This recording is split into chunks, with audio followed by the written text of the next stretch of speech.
दोस्तों जय मसीह। आप सभी का प्रभु यीशु मसीह के नाम में फिर एक और बार बहुत बहुत स्वागत है 5 minutes Bible study with pastor Dharmaraj के इस प्रोग्राम में। दोस्तों आप लोग कैसे हैं?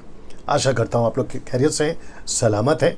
मेरे यीशु मसीह ने आपको बिल्कुल भला चंगा रखा होगा ना। दोस्तों मैं जानता हूं मेरी वीडियोस को आप लोग देख रहे हैं, आत्मिक उन्नति कर रहे हैं, दूसरों को भी शेयर कर रहे हैं। कल एक अच्छी बात हुई कि कम से कम 1 लाख का आंकड़ा हम लोग क्रॉस कर पाए, यानी कि सब्सक्राइबर्स। और मैं जानता हूं कि ये इसलिए हो पाया क्योंकि आप लोगों ने भी उसको शेयर करने में, प्रमोट करने में, मेरे चैनल को, मेरे वीडियोस को देखने के लिए देश और विदेश में आप लोगों ने ऐसा करा है, जिसके चलते ये हुआ है। मैं रिक्वेस्ट करता हूँ इसको जारी रखिए। मेरा मकसद है पैसा कमाना, नाम कमाना नहीं। मेरा मकसद है उसका राज्य बढ़ाना, और उसमें आप लोग मेरी जो है मदद कर सकते हैं ना। दोस्तों आज का विषय बहुत दिलचस्प है, बहुत कुछ सीखने लायक है। हिंदूज, मुस्लिम्स और जो अदर रिलीजन्स वाले हैं, कैसे वो बाइबल पे अटैक कर रहे हैं, कैसे यीशु मसीह को गलत साबित कर रहे हैं, विशेष करके मुस्लिम्स। इन सभियों को आप कैसे जवाब दे सकते हैं? आपके पास में आपका विश्वास यानी कि आपका फेथ कितना मजबूत होना चाहिए, आज उसके ऊपर मैं बात कर रहा हूँ। और ऐसी वीडियो पार्ट 1, पार्ट 2, पार्ट 3 ऐसा बनाता रहूँगा, लेकिन फिलहाल आज इसको शुरू कर रहा हूँ। आइए देखते हैं वो क्या है। लेकिन पहले 2 स्लाइड आपको दिखा देता हूँ जो पहली बार मुझे देख रहे हैं या फिर मेरे चैनल को अभी ज्वाइन किए हैं। आइए देखते हैं वो क्या है। तो सबसे पहले दोस्तों जी, मेरा एक पेज है फेसबुक पे डैनियल राज के नाम से, उसको लाइक कर लीजिएगा, मेरे चैनल को सब्सक्राइब कर लीजिएगा, आइकन बेल प्रेस कर लीजिएगा, और यहाँ से आपको नोटिफिकेशन आती रहेगी जब मैं लाइव आऊँगा तब, और जब कोई वीडियो अपलोड होगा तब ना। दोस्तों मसीह मंथन बैठक व्हाट्सएप ग्रुप, ये क्या है, इसके पीछे मकसद क्या है, इन सभी चीज़ों को बताने के लिए आपको व्हाट्सएप ग्रुप ज्वाइन करने के लिए देश और विदेश जहाँ से भी आप हैं, ये 4 नंबर पे कॉल कर लीजिएगा। इसकी स्क्रीनशॉट ले लीजिएगा ताकि कॉल करने में आसानी हो। सुबह 10 से रात को 9 बजे तक ही कॉल करना है, और उसके बाद कॉल नहीं करना है। अगर ये कॉल नहीं उठाते तो एक मैसेज ड्रॉप कर दीजिएगा, और तब तक कॉल करते रहिए जब तक ये आपको रिस्पॉन्स नहीं देते ना। दोस्तों आते हैं आज का विषय।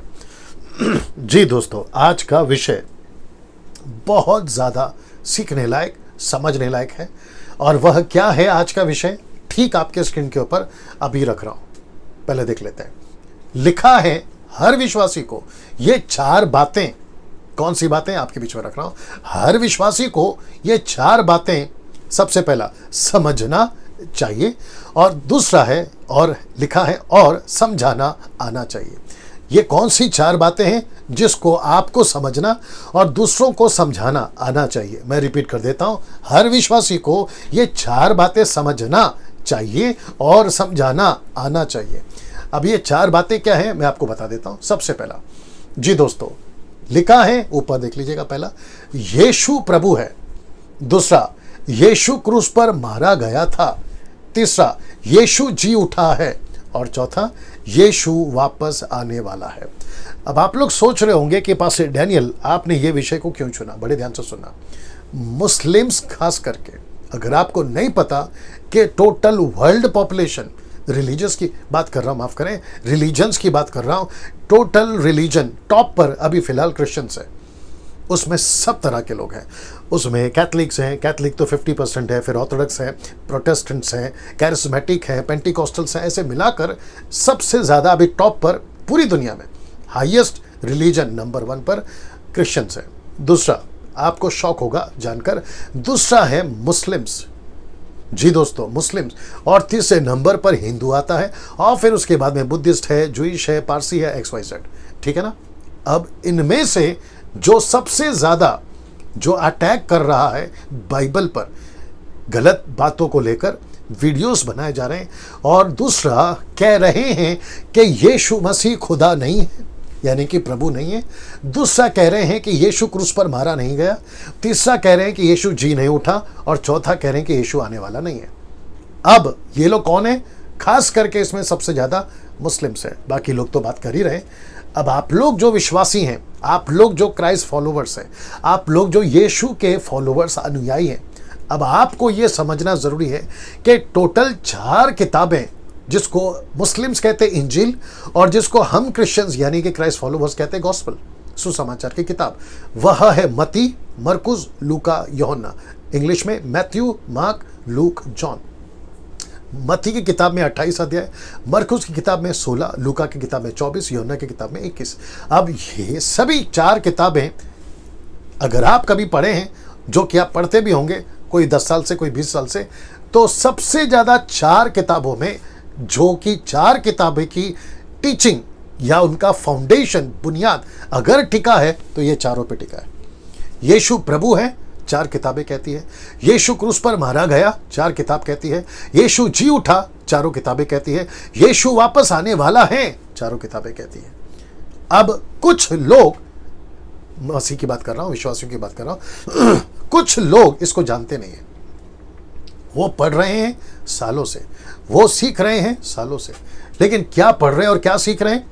यीशु चमत्कार करता है, गलत नहीं है, अच्छी बात है, लेकिन फोकस उनका वही होता है। यीशु आशीष देता है, यीशु मसीह ब्लेसिंग करता है, यीशु मसीह आपको प्यार करता है, ये सब सही है, ये सब सही है, गलत नहीं है। लेकिन लूसीफर इस पर अटैक नहीं कर रहा है। लूसीफर अटैक किस पे कर रहा है? ये 4 मुद्दों पर। और उसको अच्छे से पता है कि अगर ये 4, जिसको कहते हैं ना पिलर, अगर ये 4 पिलर गिरा दिया तो क्रिश्चियनिटी की जो इमारत है ना, वो तो ढह जाएगी, मतलब गिर जाएगी, कोलैप्स हो जाएगी। अब आप सोच के देखिए, आज का मॉडर्न क्रिश्चियन, आज का आधुनिक कलीसिया का एक विश्वासी अगर ये 4 चीज़ को नहीं समझा या नहीं सीख पाया, तो फिर वो दूसरों को कैसे समझाएगा? जिसके चलते मैंने ये टॉपिक डाला था कि हर विश्वासी को ये 4 बातें समझना चाहिए और समझाना आना चाहिए।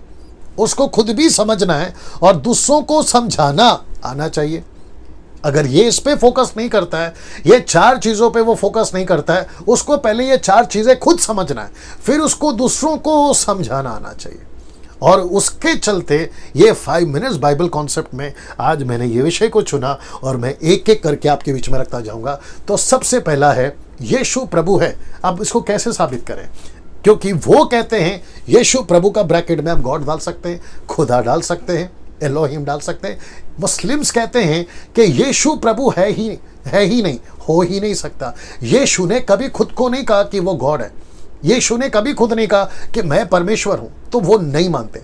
लेकिन हम क्राइस्ट फॉलोवर्स ये मानते हैं, क्योंकि कॉन्टेक्स्ट में तो वही है। अब उनको नहीं समझ में आ रहा, वो बात अलग है, लेकिन आपको समझना और आपको उनको समझाना, ये दोनों आना जरूरी है। तो जिसके चलते मैं कुछ चीजें आपके बीच में रख रहा हूं। तो सबसे पहला रोमियो की किताब, उसका 10:9, देखिए क्या लिखा है। लिखा है कि यदि तू अपने मुंह से यीशु को प्रभु जानकर अंगीकार करे और अपने मन से विश्वास करे कि परमेश्वर ने उसे मरे हुओं में से जिलाया, तो तू निश्चय उद्धार पाएगा।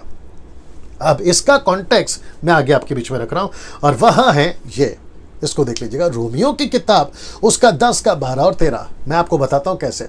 सबसे पहले पौलुस क्या बोल रहा है पता है? वो कह रहा है कि यहूदियों और यूनानियों में कुछ भेद नहीं है। मैं आपको बताता क्यों। क्योंकि यहूदी अभी तक नहीं मान रहे कि यीशु मसीह पैदा हुआ, यीशु मसीह मरा और यीशु मसीह जी उठा। वो नहीं मान रहे।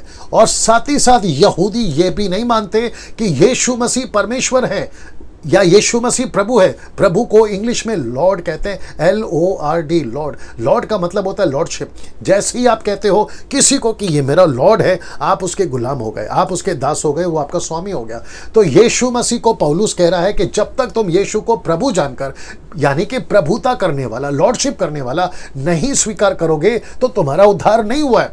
यही मैसेज यीशु मसीह लेकर आए थे आज से 2020 साल पहले, लेकिन यहूदियों ने नहीं माना। लेकिन जो यूनानी है, यूनानी का मतलब है ग्रीक, ग्रीक का मतलब है गलीली, गलीली का मतलब है पतरस, पौलुस, यूहन्ना, ये सारे उसके चेले 120-3000 ये सभी मानते थे, अन्य जाति मानते थे। इसलिए पौलुस ने कहा कि यहूदियों और यूनानियों में कोई भेद नहीं है, अन्य जातियों में और यहूदियों में कोई भेद नहीं है। कॉन्टेक्स्ट क्या है देखिए, कहता है इसीलिए कि वह सबका प्रभु। ये वह कौन है? यीशु।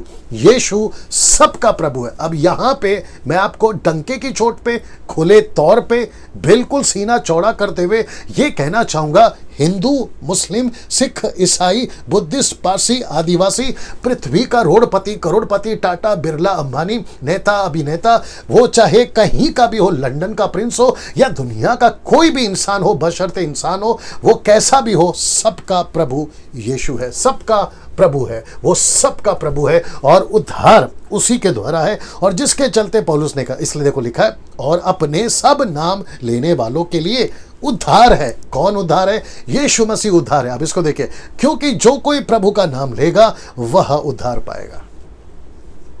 अब इसको बताइए आप लोग, सबसे पहली चीज आप समझे हो कि यीशु प्रभु है, ठीक है, लेकिन क्या दूसरों को समझाना नहीं सीखना चाहिए? बिल्कुल सीखना चाहिए। तो ऐसे तरीके से आप उनको समझा पाओगे। अगर ये तरीके से नहीं समझा पाए तो ना तो खुद समझोगे ना दूसरों को समझा पाओगे, जिसके चलते मैंने ये पहला पॉइंट, बहुत सारे स्क्रिप्चर्स हैं, बहुत सारी बातें और भी हैं, लेकिन मैंने नहीं लिया। कहते हैं ना कि समझदार को इशारा काफ़ी है। आपको इस तरीके से तो वापस पीछे ले जाता हूं और आपको वापस से बता देता हूं कि जब तक यीशु को प्रभु जानकर अंगीकार नहीं करोगे, यीशु नाम जब तक नहीं लोगे, प्रभु जानकर आपका उद्धार नहीं हुआ है। और जिसके चलते कॉन्टेक्स्ट यहां पर यह आता है, यहूदी हो या यूनानी हो, अन्य जाति हो, कोई भी हो, जो भी प्रभु का नाम लेगा सबका उद्धार होगा। इसलिए लिखा है कि वो सबका प्रभु है ना। दोस्तों, मैं चाहता हूं कि आपको मैं दूसरी बात बताऊं कि यीशु क्रूस पर मारा गया था। अब आपको शायद जानकर झटका लगेगा कि बहुत सारे ऐसे जाकिर नाइक या फिर उसके जो लीडर्स या उसका जो गुरु था अहमद शेख, या फिर अभी जो उसको वो तैयार कर रहा है, पूरे दुनिया के अंदर कई मुस्लिम्स, यूथ, लड़का लड़की, बहुत सारे लोगों को ट्रेन किया जा रहा है कि क्रिश्चियंस को अगर अटैक करना है, बाइबल को अगर अटैक करना है, तो ये 4 मुद्दे पे अटैक करना है। एक हो गया यीशु प्रभु नहीं है, दूसरा क्रूस पर मारा नहीं गया, तीसरा जी नहीं उठा, चौथा वापस नहीं आने वाला।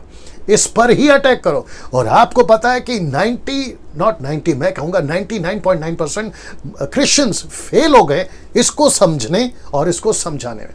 मेरी कोशिश है, आपके बीच में मैं रख रहा हूं, आगे आपकी मर्जी, बट मैं चाहता हूं कि आप लोग सीखो, समझो और दूसरों को जवाब दे सको ना। इसके बारे में वचन आपके बीच में रखने जा रहा हूं।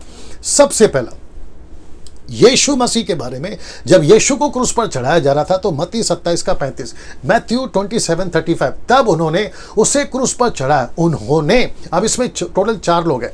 एक है पिलातुस, दूसरा है हेरोदेस, तीसरा है हन्ना, चौथा है कैफा। इन सब ने उस वक्त में बकायदा कोर्ट कचहरी पे एलिगेशन लगाकर, झूठा इल्जाम लगाकर यीशु मसीह को कई दिनों तक उसके ऊपर ये चर्चाएं चली कि क्रूस पे चढ़ाओ, क्रूस पे चढ़ाओ, क्रूस पे चढ़ाओ। बरअब्बा को पूछो, वो 2 डाकुओं को पूछो, जो कि मैं भी वचन रखूंगा, वे कहते हैं कि तब उन्होंने उसे कहा कि क्रूस पे चढ़ाओ। तो इतिहास गवाह है उस वक्त का, क्रूस पे चढ़ा। अब इसको देखो, मरकुस 15:24, तब उन्होंने उसको क्रूस पर चढ़ाया। ये हो गया दूसरा। अब इसको देखिए, लूका की किताब, 4 किताब में से रखूंगा, 23:33, लूक चैप्टर 23 वर्स 33 कहता है, मार्क 15:24 बता चुका। तब उन्होंने वहां उसे मतलब यीशु को और उन कुकर्मियों को, यानी कि डाकुओं को भी, एक को दाहिने और दूसरे को बाईं ओर क्रूस पर चढ़ाया। सीधा क्रूस पर चढ़वाया, क्रूसों पर चढ़वाया, क्योंकि वहां पे टोटल 3 लोग थे। हाँ, अब इसका क्या करें? अब इसको कैसे झुठलाएं? क्या ये गलत है? अभी कुछ लोग कहते हैं, खास करके मुस्लिम्स, वो कहते हैं कि इनकी बाइबल करप्ट हो गई, बहुत कुछ ऐड किया गया, बहुत कुछ निकाल दिया गया है। मैं इसके ऊपर कभी वीडियो बनाऊंगा, मुझे लगता है बहुत जल्दी बनाऊंगा, ठीक है ना। वो दूध का दूध और पानी का पानी हो जाएगा उन्हीं के कुरान से, कि बाइबल चेंज नहीं हुई है, इंजील चेंज नहीं हुई है, एज इट इज है, उन्हीं के इसमें से प्रूफ करूंगा, ठीक है ना। चौथा रखने जा रहा हूं, यूहन्ना की किताब उसका 19:16 लिखा है कि तब उसने उसे उनके हाथ सौंप दिया ताकि वह क्रूस पर चढ़ाया जाए। किसने? पिलातुस ने। हाँ, रोम की जो सरकार थी उस वक्त में, उन्होंने। तो ये जो चारों इंजील, चारों किताबें, मत्ती, मरकुस, लूका, यूहन्ना, यही कहती है ना कि यीशु क्रूस पर मारा गया, यीशु को क्रूस पे चढ़ाया गया। मैं और भी रेफरेंस रखूंगा, लेकिन तीसरे चौथे पॉइंट से कनेक्ट होगा वो। अब इसको आपको समझाना आना बहुत जरूरी है ना। दोस्तों, यीशु क्रूस पर मारा गया, एक स्क्रिप्चर और रखने जा रहा हूं, और वह है प्रकाशित वाक्य 1:7। आइए देखते क्या लिखा है। लिखा है कि देखो वह बादलों के साथ आने वाला। इसका कनेक्शन आखिरी से करूंगा। देखो वो बादलों के साथ आने वाला है और हर एक आंख उसे देखेगी। अब जो लाइन आ रहा है ना, उसको देखो। लिखा है कि वरन जिन्होंने उसे भेदा था वे भी उसे देखेंगे। तो किसने भेदा था? कहां भेदा था? क्रूस के ऊपर। यह बात बताती है। तो इसका मतलब है, और पृथ्वी के सारे कुल उसके कारण छाती पीटेंगे। हाँ, आमीन। तो यह स्टेटमेंट किसका है? खुद यीशु का है। यीशु कहता है यूहन्ना से प्रकाशित वाक्य 1:7 में कि मैं बादलों के साथ आने वाला।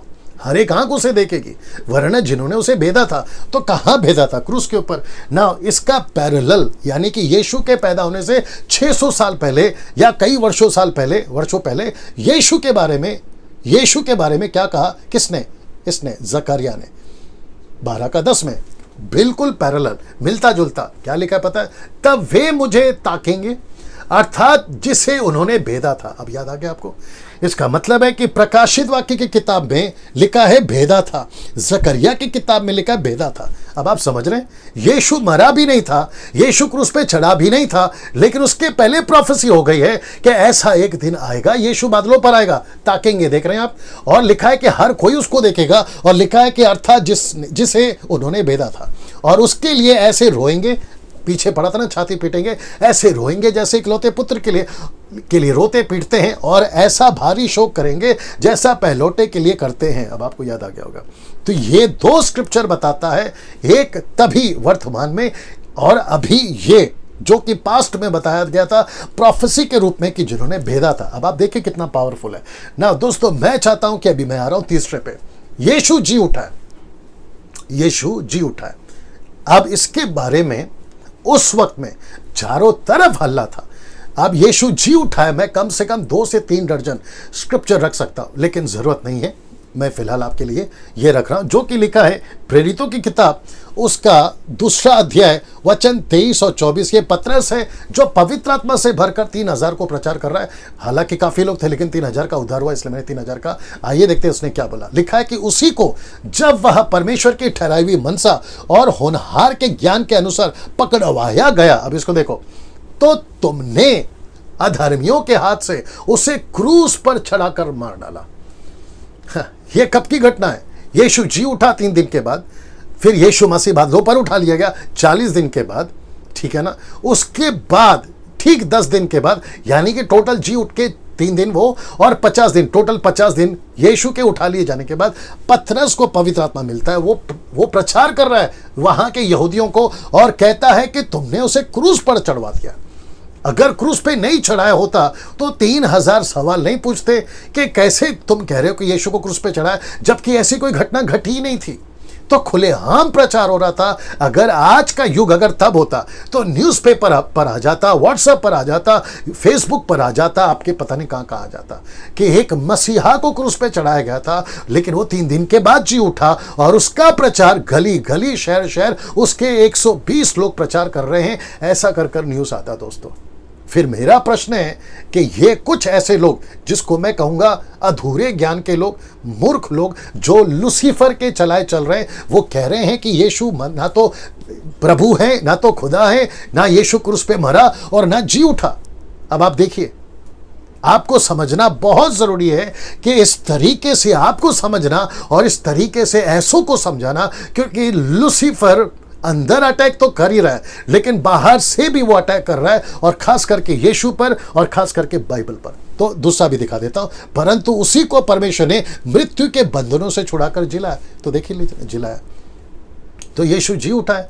इसका प्रचार कौन कर रहा है? गली गली से, शहर शहर उसका प्रचार हो रहा है। और उस वक्त के लोगों ने यीशु मसीह पर विश्वास किया, क्योंकि प्रमाणित हो गया था। मेरे पास में वो स्क्रिप्चर नहीं मैंने डाला है, मरकुस की किताब उसका 16 का 19 और 20 में लिखा है कि वो नगर नगर गली गली प्रचार कर रहे थे कि यीशु प्रभु है, यीशु मारा गया है, यीशु जी उठा है, यीशु वापस आने वाला है। और लिखा है कि जब वो प्रचार करते थे तो उनके हाथों से जो चमत्कार होते थे, वो चमत्कार देख देख कर उनके प्रचार को दृढ़ करता था, और वो यकीन करने लगते थे। अगर यीशु मरा ही नहीं है, अगर यीशु प्रभु ही नहीं है, तो दुष्ट आत्मा यीशु के नाम पे कैसे निकल रहा है? मुझे लगता है मैं कल जो प्रचार करूंगा उससे कनेक्टेड होगा, ठीक है ना। आप लोग जरूर देखिएगा कल वाला प्रचार, फेसबुक पे लाइव आऊंगा और यूट्यूब पे भी चढ़ जाएगा। अगर यीशु मसीह परमेश्वर नहीं है तो उसके नाम से दुष्ट आत्मा कैसे निकल रहा है? यीशु अगर परमेश्वर नहीं है तो यीशु के नाम से पतरस और पौलुस ने मुर्दे तक जिंदा किए, ये कैसे हो गया फिर? हाँ, सोच के देखिए आप लोग। तो लिखा है क्योंकि वह अनहोना था कि वह उसके वश में रहे। किसके वश में? मृत्यु के वश में ना। पतरस यहूदियों को एक कॉन्टेक्स्ट दे रहा है, एक कनेक्शन दे रहा है। किसका? दाऊद का। क्योंकि दाऊद के विषय में कहता है माफ करें, दाऊद उसके विषय में यानी कि यीशु के विषय में कहता है कि मैं प्रभु को सर्वदा अपने सामने देखता रहा, क्योंकि वह मेरी दाहिनी और है, ताकि मैं डिग ना जाऊं। कौन बात कर रहा है? दाऊद। किसकी बात कर रहा है? प्रभु की। प्रभु मतलब कौन? यीशु। अब इसको देखो आगे क्या कह रहा है, उसी का 2:27 में लिखा है, क्योंकि तू मेरे प्राणों को अधलोक में ना छोड़ेगा और ना अपने पवित्र जन को सड़ने ही देगा। इसका सीधा कनेक्शन है भजन संहिता से, मैंने नहीं डाला, मैं चाहता हूं कि आप लोग इसको देख लीजिएगा क्रॉस रेफरेंस। लेकिन पतरस कहता है उसी के 2:29 में, चैप्टर 2:29, हे भाइयों, मैं उस कुलपति दाऊद के विषय में तुमसे साहस के साथ कह सकता हूं कि वह तो मारा गया, गाड़ा भी गया और उसकी कब्र आज तक हमारे यहां वर्तमान है। लेकिन यीशु की कब्र पे पत्थर लुढ़क चुका है, यीशु की डेड बॉडी वहां नहीं है, लेकिन दाऊद की कब्र अभी भी वर्तमान है। अब आप कनेक्शन देखिए, पतरस सहारा किसका ले रहा है? दाऊद का। क्या समझा रहा है कि जिस यीशु को तुमने मारा था, परमेश्वर ने उसको जिलाया। मैं आपको बता चुका हूं पहले, वापस से आपको दिखा देता हूं। कहां गया ये वाला? जिसको तुमने क्रूस पर मारा था उसको परमेश्वर ने जिलाया, परंतु उसी को परमेश्वर ने मृत्यु के बंधन से छुड़ाकर जिलाया। मैं वापस कहता हूं 2 से 3 दर्जन स्क्रिप्चर डाल सकता हूं, लेकिन जरूरत नहीं है। सबसे पहला यीशु प्रभु है, दूसरा यीशु क्रूस पर मारा गया, तीसरा यीशु जी उठा है, जो कि मैं आपको पूरा कॉन्टेक्स्ट दे चुका हूं ना। दोस्तों अब बात करते हैं आखिरी, यीशु वापस आने वाला है। यीशु वापस आने वाला है। आइए देखते क्या लिखा है मरकुस की किताब, उसका 13:26, मार्क 13:26। तब लोग मनुष्य के पुत्र को बड़ी सामर्थ और महिमा के साथ बादलों पर आते देखेंगे। ये स्टेटमेंट किसका है? खुद यीशु का। हाँ, ये स्टेटमेंट किसका है? खुद यीशु का। यीशु खुद कह रहा है कि मैं ऐसा आने वाला। अब इसको कनेक्ट करूंगा दानियल की किताब से 7:13, the book of Daniel chapter 7:13। Profit था, दर्शन की बातें देखा। आइए देखते क्या लिखा है। लिखा है कि मैंने रात में स्वप्न में देखा और देखो मनुष्य के संतान सा, मनुष्य का संतान कौन है? ऑफ कोर्स यीशु मसीह। मनुष्य के संतान सा कोई आकाश के बादलों समेत आ रहा है। अब यह घटना कब है? आप अच्छे से जानते हैं, कम से कम 500 साल पहले, यीशु के पैदा होने से पहले, 500 साल पहले। क्या यह झूठ है? क्या यह झूठ है? जी नहीं। अब इसको देखिए, प्रेरितों की किताब 1:11। आपको याद होगा, आपको समझना है और समझाना है कि 2 पुरुष ऊपर से आए। जब 11 लोग या 120 लोग जब यीशु बादलों पर उठा लिया गया तो आसमान की तरफ देख रहे थे, तो ऊपर से 2 पुरुष आए और कहने लगे कि हे गलीली पुरुषों, तुम क्यों खड़े स्वर्ग की ओर देख रहे हो? अब उनका स्टेटमेंट देखिए, यही यीशु, द सेम जीसस, यही यीशु, क्या लिखा देखिए, जो तुम्हारे पास से स्वर्ग पर उठा लिया गया है। अब देखिए, जिस रीति से तुमने उसे स्वर्ग को जाते देखा, उसी रीति से फिर वापस आएगा, उसी रीति से वापस आएगा। मेरा प्रश्न है, तो क्या ये लोग सब झूठे हैं? क्या ये 4 पॉइंट को जो अभी स्क्रिप्चर कहती है, क्या ये सब झूठा है? अब प्रश्न उठता है दोस्तों, बड़े ध्यान से सुनिएगा, बड़े ध्यान से सुनिएगा, इसका नेक्स्ट स्लाइड कर लेना, बड़े ध्यान से सुनिएगा। ये 4 पॉइंट आपको समझना है, ये 4 पॉइंट आपको जानना बहुत, सेकंड वाला भी, ये सारी चीजें आपको समझना बहुत जरूरी। यीशु प्रभु है, खुद समझो, समझाने की ताकत रखो। यीशु क्रूस पर मारा गया, खुद समझो, दूसरों को समझाने की ताकत रखो। यीशु मसीह जी उठा है, खुद समझो, दूसरों को समझाने की ताकत रखो। यीशु वापस आने वाला है, खुद समझो और दूसरों को समझाने की ताकत रखो। अगर ये 4 चीजें, जिसके ऊपर लूसीफर आज अटैक कर रहा है, बाइबल पे तो अटैक कर रहा है, ये 4 मुद्दों पे अटैक कर रहा है, अगर ढांचा ही गिर गया, माफ करें, अगर फाउंडेशन ही टूट गया, गिर गया, तो फिर ऊपर का जो इमारत है उसका क्या करोगे? ठीक है ना। तेल, पानी, रुमाल, चमत्कार, आशीष, ब्लेसिंग के पीछे भागने की जरूरत नहीं है, वो तो प्रभु यूं ही दे रहा है। मैं क्रिश्चियन से बात कर रहा हूं, यानी कि क्राइस्ट फॉलोवर से बात कर रहा हूं। थोड़ा सा दिमाग लगाइए, हम कौन से युग में जी रहे हैं, थोड़ा सा डेवलप करिए, खुद को अपग्रेड करिए। आपके जो स्मार्टफोन्स है ना, उसके ऊपर आता है ना कि अपना फ़ोन को अपडेट करो, तो वैसे अपने जीवन को भी अपडेट करो। बाइबल तो है ना आपके पास में, उसको पढ़ो, उसको अपडेट करो। मेरी कोशिश रहेगी, मैं करता रहूँगा और करवाता रहूँगा। दोस्तों इसको याद रखिएगा, अगले वीडियो के साथ में फिर मुलाकात होगी, तब तक अपना ख्याल रखिएगा। जय मसीह।